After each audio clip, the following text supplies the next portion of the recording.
Hey, Claire, welcome to the show. Woohoo! Glad to be here. Listeners, we just had the coolest little, the world is so small, incident. I admitted to Claire that I'm kind of this strange person who literally I have like 7 Rolodexes, and they're filled with business cards of entrepreneurs and investors and people I've met in the last 6 years of being in the startup community. And people laugh, they scoff, they say, why do you have all these business cards? What a waste, blah, blah, blah. Well, sometimes I'll go through them. And sure enough, I found Claire's old business card from years ago. I mean, God, what year do you think we met? That was easily 2016, 2017, maybe 2018. So it's really, really cool because Claire was like, nice to meet you. And I was like, oh, girl, let me let you know. We actually crossed paths. I think that is so cool. Yes, incredible. And I love that you keep business cards. I remember when I was actually 16, I made my first business cards for a business that I had when I was in high school. And so I'm a huge fan of business cards. I'm glad to be back into in-person meetings because I am that person that's like, please take my business card. There are tampons on the back of it. You'll appreciate it later. So I'm glad you kept it. I love it. I love it. Well, Claire, we always love to kick off our interviews with learning more about our guests. So could you tell us more about where you're from? What did you study? Did you even go to school? What's your story? Did you work somewhere before you got into being obsessed with tampons? How did this all come about? Yes. So I grew up in Toledo, Ohio. And when I was living in Toledo, I like most other high schoolers, was asked the question at the end of my high school career, where do you want to go to college? Mm-hmm. And when I was in high school, as I mentioned, I had a business card when I was 16. I was selling buttons and magnets and compact mirrors, and I found so much joy out of selling things. Mm-hmm. I made these buttons and I sold them to local coffee shops, and I went to all these art fairs and sold all this stuff. And I was like, man, I really find my own in business. But growing up in Toledo, Ohio, being a founder wasn't a real career. Entrepreneurship was not something that people aspired to do. And it definitely wasn't a trajectory. I was asked at the end of my high school career, where do you want to go to college? And it was presumptive, not what are you doing after high school? It was, where are you going to college? And so obviously I wanted to have some form of success. And I thought the only way to be successful was to get a college degree. So I ended up going to The Ohio State University, go Bucks. And I was there for 1 semester studying good old comparative religion. And that's when I realized, man, this whole college thing is not for me. And I wanted to start a company. I didn't know what it was, but eventually I got my period, and that helped me build what is now known as Aunt Flo. And I'll talk a little bit about that too. But that's like a little bit of background to how I now have this whole realm of period products in my life, which is known as Aunt Flo. It's so funny. I guess it's my Jersey accent. I say Aunt Flo. Aunt Flo. Aunt Flo, Aunt Flo, Crimson Wave, whatever. The company name is Aunt Flo, and it is a euphemism for menstruation. And I'll tell you how we got to this company and how it all happened. And so I was studying at Ohio State, and I went to an event called Startup Weekend. It's a 54-hour-ish hackathon where everybody comes together. It was sponsored by Techstars, and you all come together, have these ideas, and build a quote-unquote company by the end of the weekend. And that Friday night, I was at this event, and I got my period, and I go to the bathroom, and there's one of those dispensers that you have to find a quarter to use, and I'm in the stall, and I'm like, I really hope another person comes in so I can peddle a tampon off them. Of course, no one comes in. I don't have a quarter, and I'm sitting on the toilet rolling up my own toilet paper to make my own tampon, and I'm thinking, why the hell does it have to be this way? Here I am at a hackathon, and I'm hacking it in the girls' restroom. Yes, I was hacking my own tampon, and I was like, there has to be a better way. And so I thought, if toilet paper is offered for free in bathrooms, why aren't tampons and pads? Mm-hmm. That was back in 2016, 2017. Right after that weekend, I walked into my guidance counselor's office at The Ohio State, and I said, I'm dropping out of college, and I'm going to start this company. And she's like, do you want to take a leave of absence? And I said, nope, I'm going for it. I'm in, I'm out. Yeah. Well, one thing, Brittany, that was asked of me a few times from my friends was, don't you want to have a backup plan or a plan B? 99.9% of startups fail. It is incredibly hard to get off the ground. I grew up in Toledo, Ohio. I was not the quote unquote Silicon Valley dropout. I was a girl from Toledo, Ohio, who dropped out of college to talk about menstruation for a living. Not the best look, not set up for success whatsoever. But for me, knowing that all odds were against me, I knew I did not want to split my time by dedicating energy to a plan B. I needed to put all my energy in plan A for even the 0.01% chance of this working. I didn't want to divide that percentage by allocating energy towards a plan B. And so I went for it. And what we designed, what we did and what we built and what's now known as OntFlow is we've designed and developed a free-vend tampon and pad dispenser so that schools can offer menstrual products for free in their bathrooms for employees, students, and guests.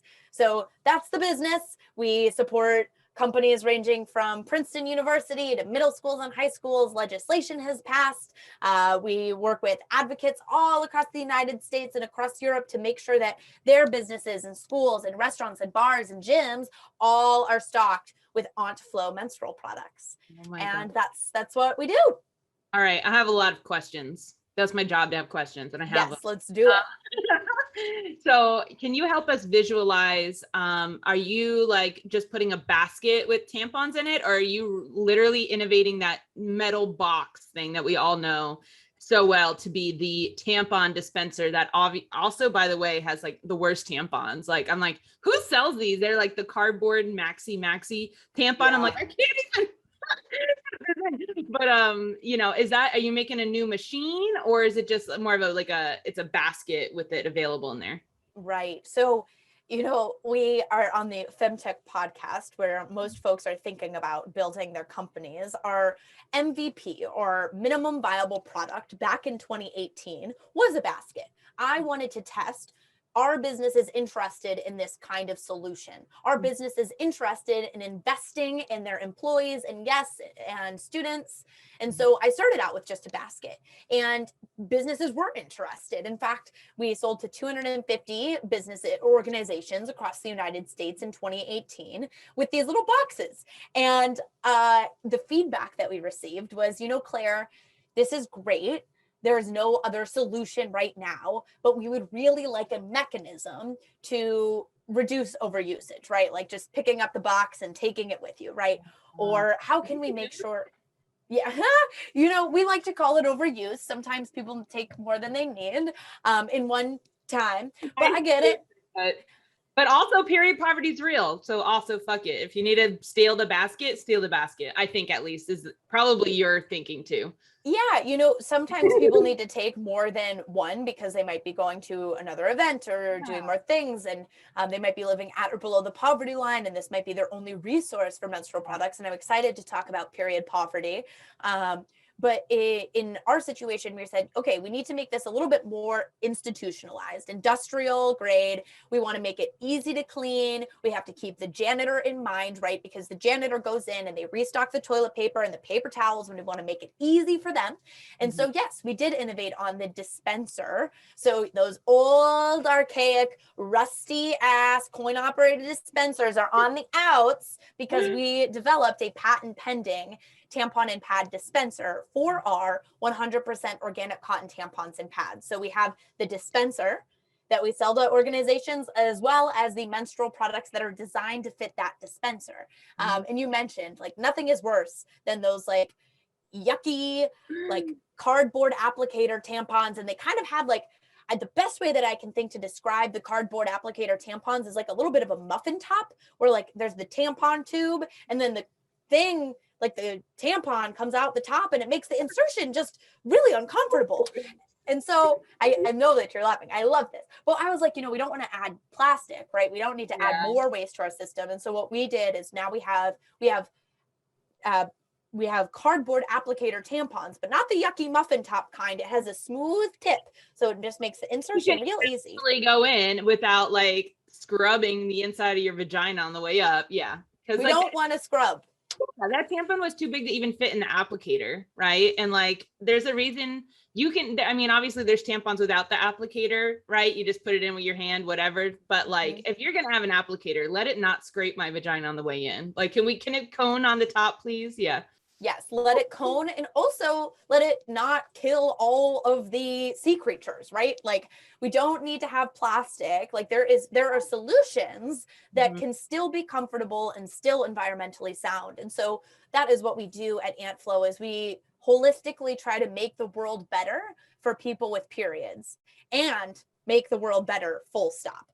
That includes the environment too. So that is our product as well as our dispenser. All right. So is it for free? Like, are businesses covering the cost of the product inside?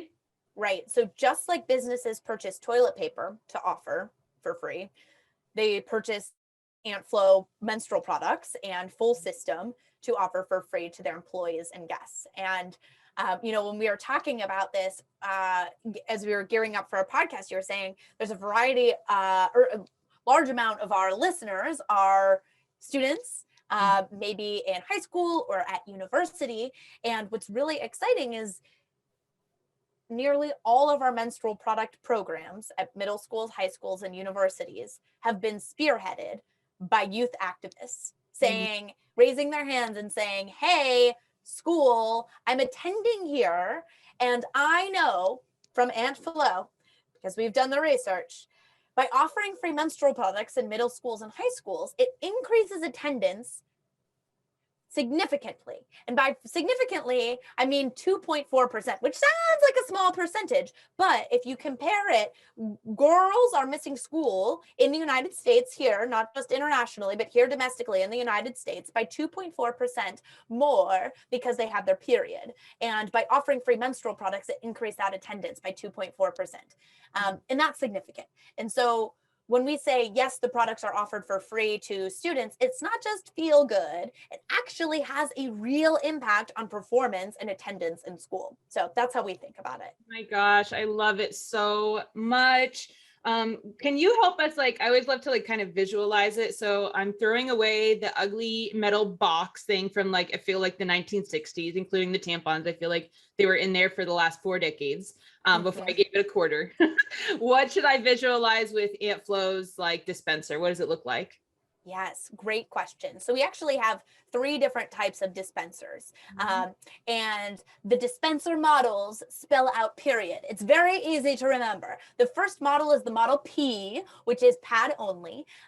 We see a lot of middle schools prefer to offer only pads just based on developmental and learning and unfortunately, some taboos around tampons, but we do have that model for schools. Then we have the Model E, P-E, we're spelling out period. We have the Model E, which has tampons and pads side by side. And then the Model R is that perfect replacement for the metal dispenser that's recessed in the wall. So Model R is metal. It's recessed in the wall. So you take out that old thing, you plug ours right in. And what's different about ours is, I'm not sure if you've ever noticed this, you probably have. If you go up into those old machines, you never know if you're going to lose a quarter because there's no window to see what the hell is in that dispenser, right? You're like, this is going to eat my quarter, or it's going to eat my quarter and give me a tampon that I don't even really want because they're nasty. So our dispenser, obviously, all of our dispensers have windows. You can see what's in it. We really focus on transparency. Not only is that in our design, but it's also one of our core values at AntFlow. It's execute transparency. And then in addition to that, obviously, we want to make sure that our dispensers are inclusive. And what that means for us is it's ADA compliant. What that means, yay, fun acronyms. ADA compliant means that we meet all standards for handicap accessibility and accessibility within the washroom. So our dispensers include Braille. It has easy to push buttons. There's no knob turning. For people that can see, I'm like wiggling my wrist. That dexterity in the wrist can be really troublesome for folks. And obviously, we want to make sure that it's really efficient for the janitors, right? Because most janitors aren't menstruating just based on their demographic. And so we want to make sure that they feel excited to restock our dispensers because they're so easy to restock. So those are the big differences. I hope that was a good visual for you all. Yes, totally. I can see it now. Who took the quarters before? I guess I've never asked this question. Where did those quarters go? Who picked up? There was a janitor was just like, man, like, or did like a school have a budget, the tampon quarter budget? Like, where'd they go? I'm so glad you asked that question. And nobody ever asked that question, but you're right. It is quite the conundrum because oftentimes if you are at an organization that has a coin operated dispenser, there needs to be two people to go into the bathroom to unload that dispenser because it deals with money. And so typically there's a checks and balance system. Two people go in, they take the quarters out, they send it to the financial department, and then there's a random, like I'm imagining just like a random woman with like big dark glasses getting this pile of quarters. She has to count them and take them to the bank. And she's like, why am I doing this? Yeah. And what we've done is a few studies to understand the cost benefit of a coin operated dispenser versus aunt flow system. Mm-hmm. And believe it or not, although organizations are charging for product, it is actually more expensive than the aunt flow system. Now, how is that? It's because that poor old lady with the big glasses has to count all those stupid quarters. Two people have to go into the bathroom to get the stupid quarters. They have to lug it to the bank. And all of that said, it's just outrageous in terms of personnel. We know that personnel is much more expensive than the menstrual products themselves. So that's what that looks like. I'm so glad you asked because you're right. What the hell happens with those quarters? Yeah.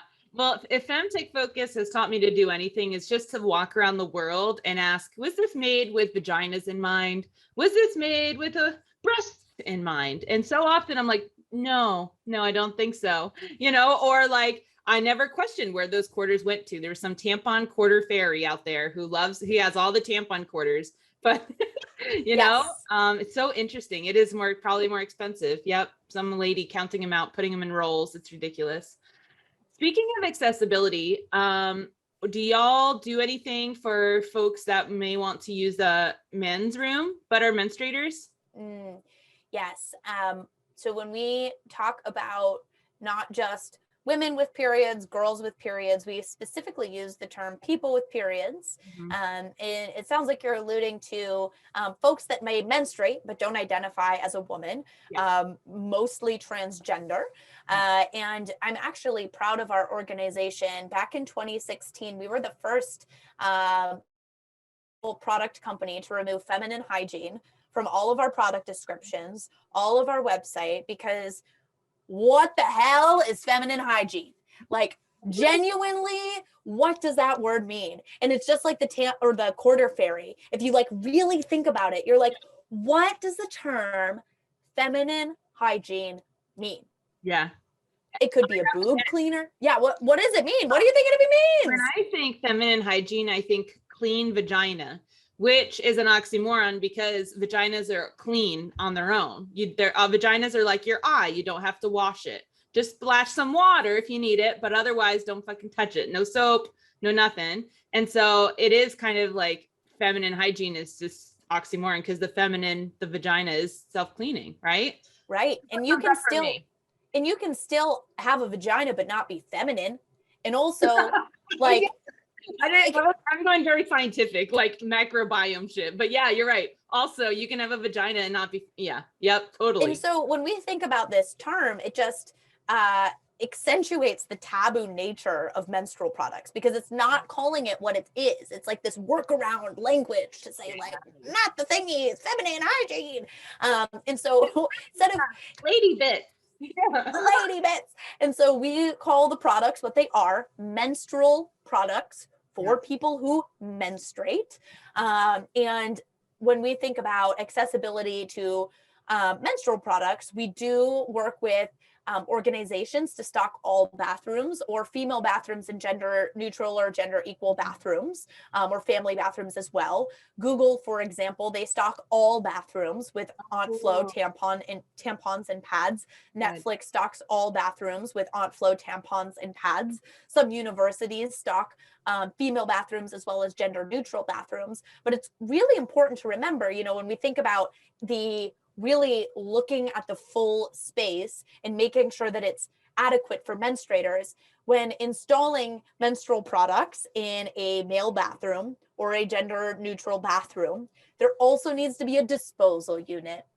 Because when you think about it, most male bathrooms don't even have them currently. And so we need to make sure that they have disposal units. And so that's why we rolled out a disposal unit line at AuntFlow as well.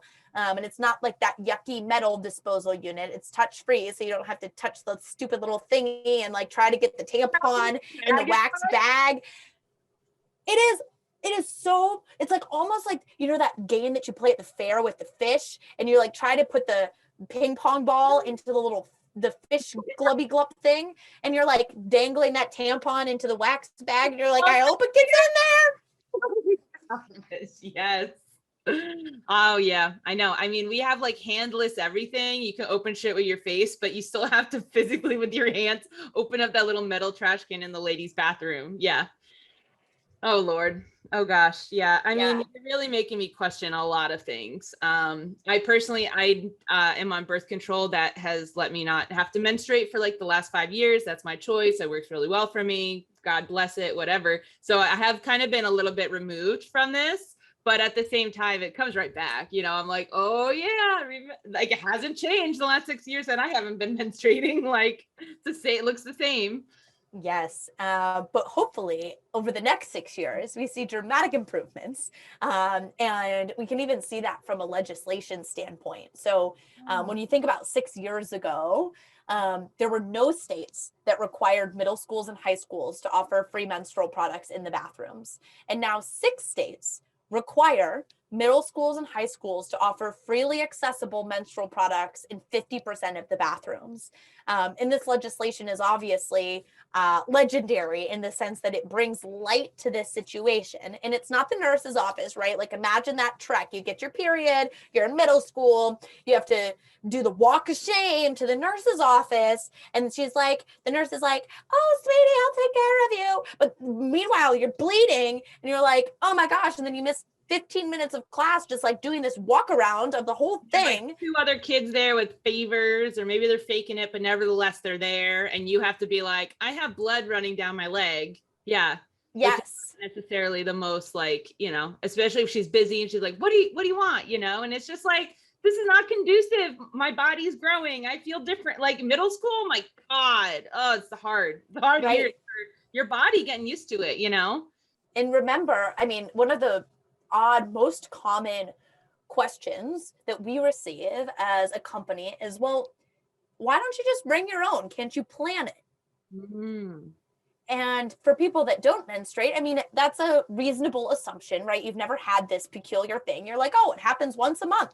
But no, there's always that like sneaky little period attack. And you're like, I thought it was going to be tomorrow. Or especially when you're in middle school, or I started my period in high school, it took me at least 3 years to even figure out what the cadence was. Yep. And then let alone in middle or later stages of a female's life where they might be having a baby. There's and then there's the perimenopause period where you're like, I thought that I was done with this thing, and then month 11 comes around and they're like, haha, you're not in menopause yet, haha. And then the whole 12 months starts over before you hit real menopause. And so no, the benefit of offering menstrual products in the bathroom is for those scenarios of, wow, I didn't know that I was getting my period right now, but you are, and there it is. So it is, yeah. Wow, this is seriously so cool. So I mean, you're doing such big impact. Do you know about any other companies like their culture around menstrual products in the bathroom, or you mostly just know how we're doing it here in the US? Internationally, what the landscape looks like? Yeah. Yeah. So right now, OntFlow focuses on the United States market, both for our sales of menstrual products as well as donation of menstrual products. And I haven't mentioned this, but for every 10 tampons and pads that we sell, we donate one to a menstruator in need in the United States. And this is the 16 million women that are living at or below the poverty line in the United States. Tampons and pads are not covered by WIC. They are not covered by food stamps. And so they're incredibly difficult to get access to when you're living at or below the poverty line. And so we really make sure that we're donating products back to people who needed them, in addition to obviously stocking businesses and schools with products. So most of our work is in the United States. I'm not the best to speak about international, although we do have some exciting things coming for Europe, which I can't talk about, but keep your ears wide open. Well, listeners, definitely hit us up on social, both AntFlow and Femtech Focus, and let us know what your country's like. We have listeners in 102 countries, which is crazy. So we want to know what's happening in your country. Do you need AntFlow, or is like your country like, hell yeah, menstruators, we got your back? Somehow I doubt most of y'all will go with the latter, but where do we need to go next? Where does AntFlow have to go next, right? Great. I can't wait to see everybody's responses. And what about like the prison system? I recently heard a story about women like, you know, they work for literally pennies. It's essentially, well, that's a whole nother debate, but they have a little bit of budget, incarcerated, you know, menstruators, and then they have to use that usually on their pads and tampons. So are you guys interested in like going that route? Prison market is definitely interesting. And holy moly, I'm glad you asked about this, because this is an area that is also overlooked. You're right. Prior to 2018, and still a little bit unfortunately today, but I'll talk about some of the changes there from a legislation standpoint. Prior to 2018, tampons and pads were charged at an exorbitant rate in prisons. So people who menstruated had to pay on average $17 for a box of tampons, which is, I mean, like, you can get the organic of organiciest products, like the highest of highest end products, and you're still not paying $17 for a box of 18 tampons. It's crazy. So when we think about the cost of those products, it's just not, one, more expensive, and then also not aligned with the amount of money that a person who is incarcerated is making. And so the one good thing that has come out of the Trump administration is actually a signed bill that now requires federal prisons to offer menstrual products for free to incarcerated people who need them. So that was really incredible. Anything good happened, by the way, during that time, and that's a very good thing. So we try to look at the positive, and that is an incredible thing. That being said, once again, it's like hard to implement. There's not, I'm sure that there's a variety of activists that are listening right now. Make sure that you call your local prison and see what they're actually doing, or talk to somebody to understand what's going on, because this is one of those other quote unquote unfunded mandates where it's a requirement, but the frequency of how often that is happening is it's a little bit unclear. It's not very transparent to understand what's going on there. Interesting. I think I would love to do an episode on women's health of incarcerated, you know, women. I think that would be a really interesting podcast. If that's your specialty, reach out. We want you on the show. Well, Claire, this has been so awesome. What are some of your future goals for AntFlow? Holy moly, my job is not done until the world is better for people with periods. And we got a long way to go, folks. Long way to go. But generally and genuinely, what we're trying to do next with AntFlow is continue to promote advocacy for menstrual products. And I cannot say this enough when I say majority, like I can't even name one menstrual product program that was launched at a school or university that was not spearheaded by a student. And if you're interested and you're like, holy moly, I believe that I can make this happen, it's not that difficult. It takes some time, but it's not that difficult.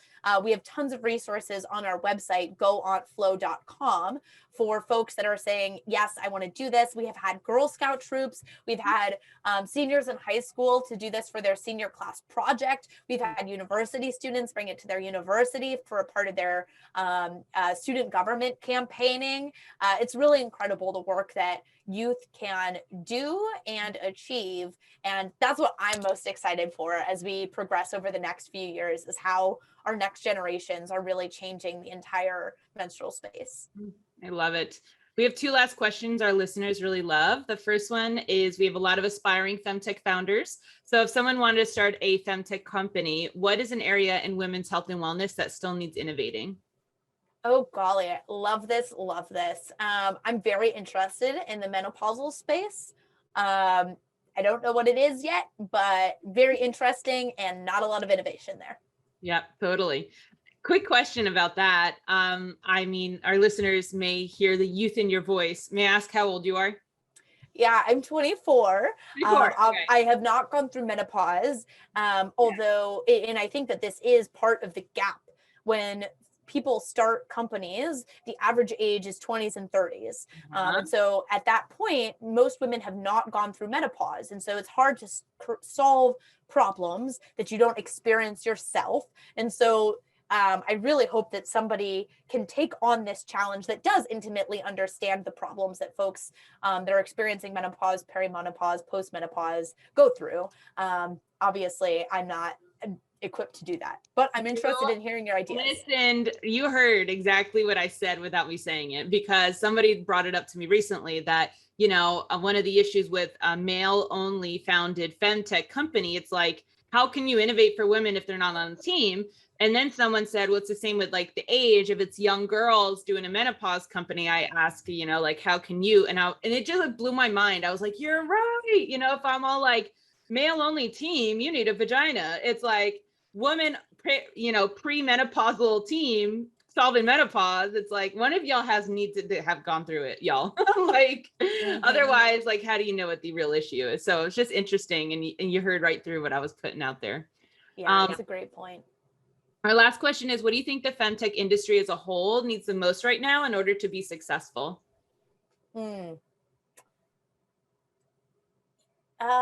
Great question as well. I love all of these, and they're great to like end us out with, because you're catching me in my like thinking cap phase. I think some of it is recognizing that there doesn't always need to be technology to make real products. And when we think about our company, we're constantly asked, why don't you make your tampon dispenser have IoT connectivity, or add technology to your tampon, or why isn't there tech? And our investors are so frustrated, right? Or new investors are like, we don't get it. But sometimes you just don't need technology. There's so much that you can do with mechanical engineering rather than electrical engineering, right? And so our dispensers don't have technology because we don't want to have our janitors have to deal with batteries or connectivity issues or Wi-Fi issues or Bluetooth issues or security issues, right? Like, we just want people to get the menstrual products. And so I think that when we think about the industry around femtech, sometimes there doesn't need to be tech. It just can be an improvement on the products, and a lot of the products need improved, full stop. Yeah. I mean, I couldn't articulate that better, because that is something that comes up for us. And I get asked that, you know, as a leader in femtech, like, well, does tampons even, you know, do they qualify? They're not tech. And I'm like, all right, y'all, everyone's issue with this word femtech, I just want to let you know a secret here. We're using the word femtech as a white label to let us get the Silicon Valley money, y'all. We needed a word, okay? That's what we're really doing here. I'm just going to reveal it. It's a word so we can get Silicon Valley bros to fund us, because that's where a lot of the money is. And they connect with, two acronymed, like, not acronym, but you know what I mean? 2-syllabled words. Yeah, like the short word. Yeah. Oh my gosh, I've never heard that said better. It's just a white label to get Silicon Valley money. Bing! And with that, folks, we're wrapping it up now. That's the best. inclusive. And I'm like, listen to my show. We talk about trans health all the time. Like, it's obviously not I'm not inclusive. This is the word we need to like get the conversation going, because saying vagina was just too big of a jump, you know? And so Femtech kind of like evens the playing field. Cool. Now you can talk about it too. Good, you know? Maybe we should just start calling it badge tech and just see where it goes. I love that. I love it. I mean, I have to, fortunately, my show's got a lot of traction. Listeners, you got to let us know if you'll follow us if we change the name. But oh my gosh, Claire, this was so much fun. I knew that we, you know, there was some weird thing. I knew I held your card, had tampons on it. I said, you know, it was like 2 careers ago for me, but I knew you were onto big, important stuff. And I'm so happy to see how much progress you've made. It's awesome. Oh, well, I was so glad to be here. Thank you so much.